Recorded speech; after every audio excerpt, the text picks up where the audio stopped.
Je m'appelle Éric Joly, je suis l'auteur d'un livre qui s'appelle Un nègre en hiver et qui vient de sortir et qui tâche d'expliquer les causes de cette tragédie du Cournot, puisqu'il est mort environ plus de 1000 soldats sénégalais, ce qu'on appelait les tirailleurs sénégalais, donc ils venaient en fait de toute l'Afrique de l'Ouest, et j'ai trouvé en fait dans les archives de l'Institut Pasteur que ces malheureux soldats étaient morts du fait qu'ils portaient en eux la bactérie de la pneumonie depuis le Sénégal, et le fait de les mettre entre eux, de mettre beaucoup de soldats les uns sur les autres, a fait que cette maladie s'est propagée comme un feu de paille, si vous voulez. C'est-à-dire que le fait de porter en eux la bactérie, le fait de mettre ensemble les soldats a fait que vous avez eu une véritable épidémie meurtrière, et comme il n'y avait pas d'antibiotiques à l'époque, il n'y avait aucun moyen de les soigner.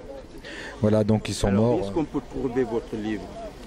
Alors vous pouvez trouver mon livre dans toutes les bonnes librairies, hein, vous le trouverez, ça s'appelle Un nègre en hiver, parce que faut pas me faire de procès de mauvaise intention. Si j'avais donné ce titre, c'est pour me replacer dans le contexte de l'époque.